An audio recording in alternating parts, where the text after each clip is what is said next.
नमस्कार दोस्तों, OCN network में आपका स्वागत है। तो नई तारीख आ गई है और नई तारीख है 6 मार्च। 6 मार्च को दिल्ली में और 10 से 12 मार्च तक देश भर में ट्रेनें रोकी जाएंगी।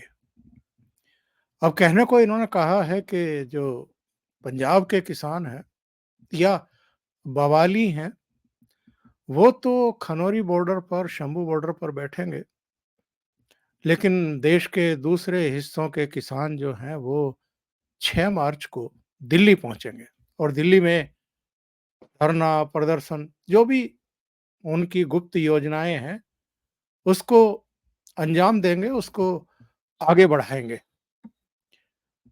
6 मार्च और 10 से 12 मार्च। अब ये जरा सोचने वाली बात है कि देश में किसी भी समय लोकसभा चुनाव की घोषणा होने वाली है। प्रधानमंत्री नरेंद्र मोदी की अध्यक्षता में आज उनकी इस सरकार की, इस कैबिनेट की आखिरी बैठक भी हो चुकी है।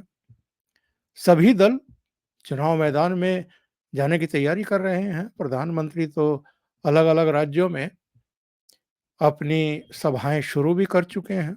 जहाँ-जहाँ उनको योजनाओं, परियोजनाओं का शिलान्यास करना है, उद्घाटन करना है, वो कर रहे हैं। बाकी दल भी अपने-अपने हिसाब से, अपनी हैसियत से उछल-कूद कर ही रही हैं। राहुल गांधी भी मणिपुर से और मुंबई तक की यात्रा पर हैं। ये अलग बात है कि हर राज्य में जहाँ वो पहुँचते हैं, कुछ ना कुछ बवाल हो जाता है और उनके कुछ संगी साथी, करीबी और वरिष्ठ नेता या जो उनके सहयोगी दलों के नेता हैं, वो टूट जाते हैं और भारतीय जनता पार्टी या दूसरे दलों की तरफ लपक लेते हैं। लेकिन 2-3 घटनाएँ एक साथ हुई हैं, उन पर गौर करने की ज़रूरत है। एक घटना ये कि राहुल गांधी अभी लंदन होकर के आए हैं और कहा तो ये गया था कि वो कैम्ब्रिज यूनिवर्सिटी में लेक्चर के लिए बुलाए गए हैं। मतलब लेक्चर भी इतना अर्जेंट था कि जो भारत जोड़ो न्याय यात्रा को छोड़ कर के हवाई जहाज़ पकड़ कर के उनको लंदन जाना पड़ा। लेकिन उसकी कोई कवरेज ख़ास आई नहीं। पता ही नहीं चला कि क्या भाषण दिया है, किसको भाषण दिया है। तो तमाम तरह की चर्चाएँ हैं। चर्चाएँ ये भी हैं कि अब 13 फरवरी को ये लोग शंभू बॉर्डर पर, खनौरी बॉर्डर पर और उधर सिरसा बॉर्डर पर आकर के बैठ तो गए थे और बीच-बीच में इन्होंने बवाल भी किया है। ख़ास तौर से शंभू बॉर्डर और खनौरी बॉर्डर को इन्होंने सरगर्म रखा और हरियाणा पुलिस को, अर्धसैनिक बलों को कई बार बल प्रयोग करना पड़ा, आँसू गैस के गोले छोड़ने पड़े। एक भटिंडा के बल्लो गाँव के शुभकरण सिंह की मौत भी हुई, जिसके बारे में इन लोगों का कहना है कि हरियाणा पुलिस की गोली से वो युवक मारा गया। हरियाणा पुलिस का कहना है कि बिल्कुल गलत बात है, हमारी हमने गोली चलाई नहीं। अब उसकी जाँच होगी, एफआईआर वगैरह दर्ज हो गई है। पर राहुल गांधी लंदन से लौटे हैं तो तमाम तरह की चर्चाएँ हैं और लोगों का तो यहाँ तक कहना है कि जब-जब ये इस तरह की रहस्यमयी विदेश यात्राओं से लौटते हैं, तो उसके बाद कुछ ना कुछ देश में होता है। कोई ना कोई बवाल ज़रूर कहीं न कहीं हो जाता है और ये तो विदेशों में कह भी चुके हैं कि साहब भारतीय जनता पार्टी वालों ने पूरे देश में केरोसिन छिड़क रखा है, बस एक माचिस दिखाने की ज़रूरत है। अब वो केरोसिन किसने छिड़क रखा है और कहाँ-कहाँ, कब-कब, किन मुद्दों को लेकर के और किन्होंने बवाल किया है और किन्होंने उन पर राजनीतिक रोटियाँ सेकने की कोशिश की है, ये तो अब देश भी जान गया है और विदेशों में भी इसकी चर्चाएँ होती है, विदेशी मीडिया में भी चर्चाएँ होती हैं। ये अलग बात है कि विदेशी मीडिया में कुछ अलग तरीके से चर्चाएँ होती हैं। एक तो राहुल गांधी विदेश से लौटे हैं और ठीक उसी समय इनकी प्रेस कॉन्फ्रेंस होती है और ये कहते हैं कि हमारा दिल्ली जाना अभी टला नहीं है और देश भर के किसान 6 मार्च को दिल्ली पहुँचेंगे। अब वो दिल्ली कैसे पहुँचेंगे?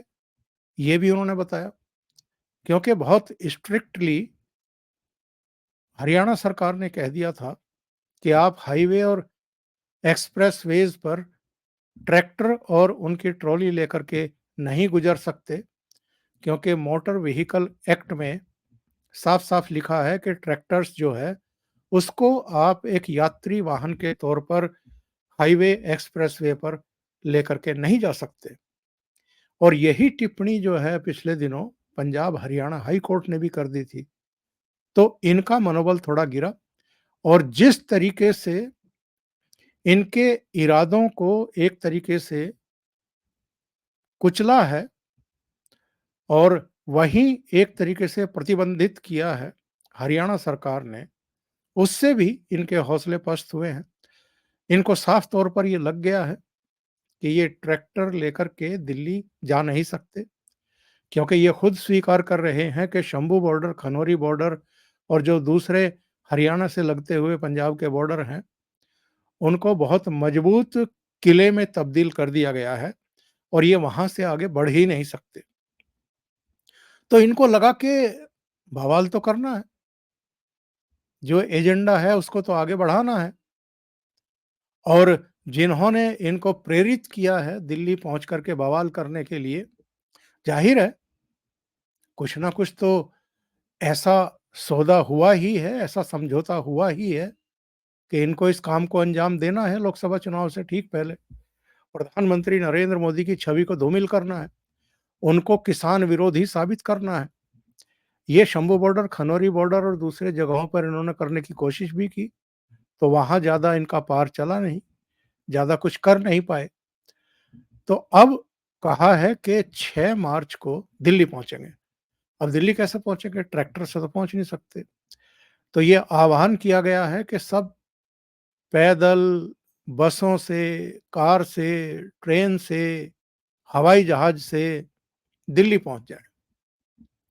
अब 6 मार्च को बिना ट्रैक्टर्स के अगर ये दिल्ली पहुँचेंगे, घुसेंगे, कहीं इकट्ठा होंगे, प्रदर्शन करेंगे, तो दिल्ली पुलिस के लिए, दिल्ली सरकार के लिए, होम मिनिस्ट्री के लिए इनको नियंत्रित करना बिल्कुल भी मुश्किल नहीं होगा।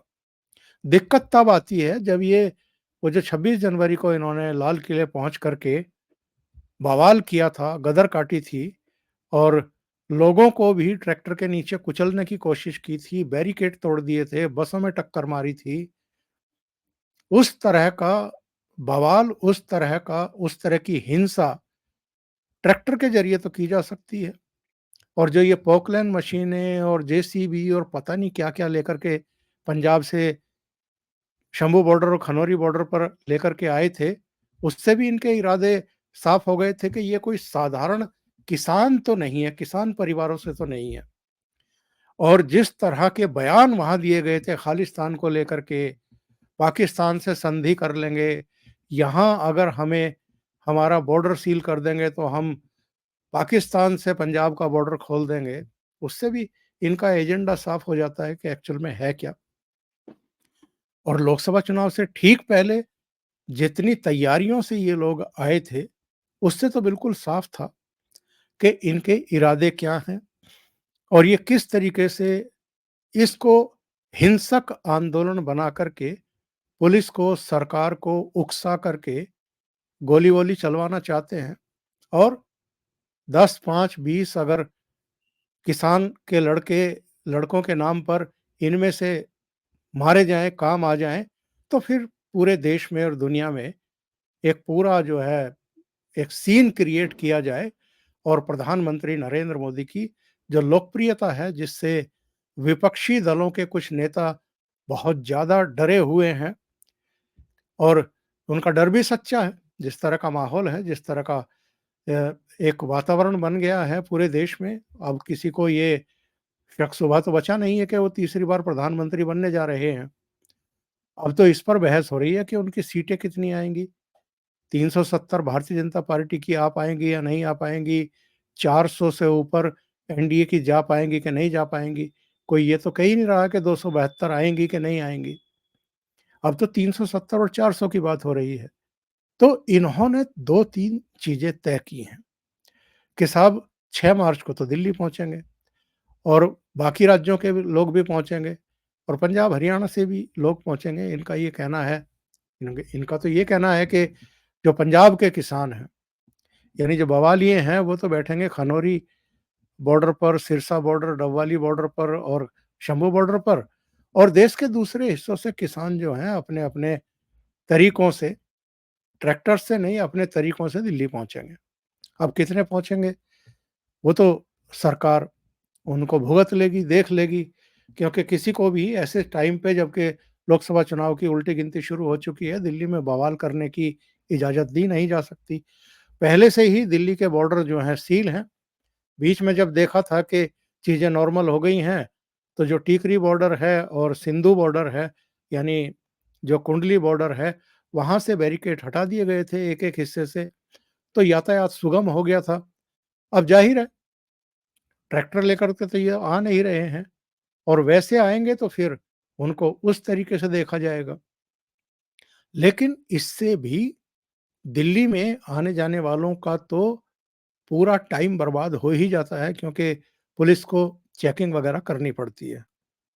बहरहाल दूसरा कार्यक्रम इन्होंने घोषित किया है कि 10 से 12 मार्च तक रोजाना देश भर में ट्रेनें रोकी जाएँगी। अब देश भर का तो छोड़ ही दें ये, पंजाब में ज़रूर डिस्टर्ब कर सकते हैं ट्रेन्स को, पर इस बार चूँकि हरियाणा के किसानों का भी इनको कोई सहयोग, कोई समर्थन मिल नहीं रहा है और वेस्ट यूपी के किसान तो वैसे ही इनके साथ अब नहीं जाएँगे क्योंकि चौधरी चरण सिंह को जो पूर्व प्रधानमंत्री हैं और जो ख़ास तौर से किसानों के मसीहा के तौर पर जाने जाते हैं, उनको मोदी सरकार ने भारत रत्न देने का ऐलान किया है और उनके पौत्र यानी जयंत चौधरी, उनका पैक्ट हो गया है भारतीय जनता पार्टी के साथ और वो एनडीए का हिस्सा हो गए हैं 1 दिन पहले ही। तो वो लोकसभा चुनाव प्रधानमंत्री नरेंद्र मोदी की पार्टी और जो गठबंधन है उसके साथ मिलकर के लड़ रहे हैं। तो वेस्ट यूपी से इनको किसी तरह का कोई सपोर्ट मिलने वाला नहीं है। हरियाणा वाले भी इस बार इनको गालियाँ ही दे रहे हैं। जितने सोशल मीडिया मंचों पर लोगों के विचार आ रहे हैं, उनसे तो यही पता चलता है। तो ये हताश, निराश ज़रूर हैं। लेकिन कुछ घटनाएँ ऐसी घट रही हैं पर्दे के पीछे से, जो दिखाई नहीं दे रही हैं। लेकिन कुछ ताकतें, कुछ पॉलिटिकल पार्टियों के नेता चाहते हैं कि ये दिल्ली ज़रूर पहुँचे, बवाल करें, कुछ क्लैश करें, कुछ अगर संघर्ष हो जाए, कुछ अनहोनी हो जाए, तो शायद इन लोगों को एक मौका मिल जाए कि चुनाव की घोषणा से ठीक पहले या चुनाव की घोषणा के बाद ये देश भर में कुछ तमाशा करें और विदेशों में भी छवि मलिन करने की कोशिश करें प्रधानमंत्री नरेंद्र मोदी की। हमें ये नहीं भूलना चाहिए कि 4 मार्च की तारीख ईडी ने भी दे रखी है अरविंद केजरीवाल को। 8वां समन उनको जारी हुआ था और ये कहा था कि 4 मार्च को आप हाज़िर हों। वैसे ये देखना दिलचस्प होगा, इसकी उम्मीद कम है कि अरविंद केजरीवाल जाएँगे।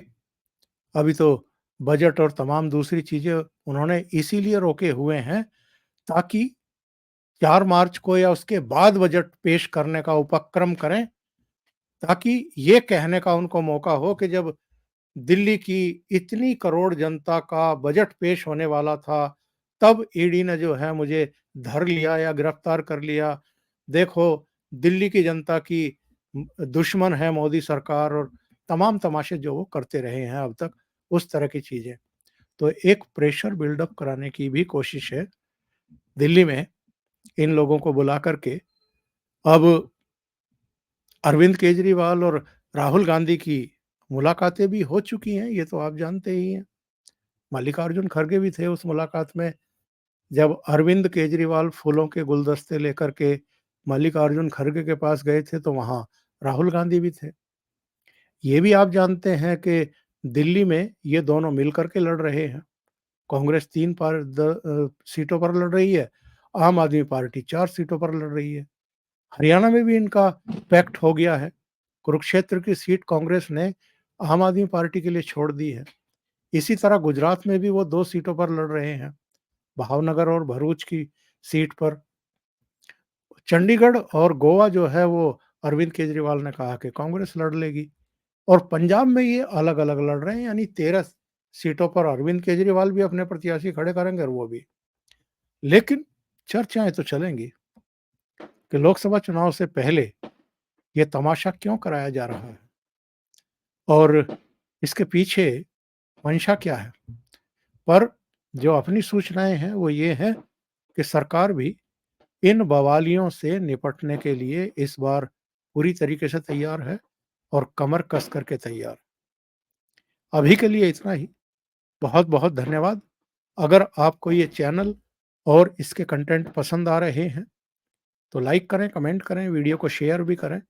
अभी तक अगर आपने ये चैनल सब्सक्राइब नहीं किया है, तो सब्सक्राइब कर लें और साथ में लगे बेल आइकॉन को दबा दें, ताकि आगे आने वाले वीडियो और उनके नोटिफ़िकेशन आप तक पहुँचते रहें। बहुत-बहुत धन्यवाद। नमस्कार।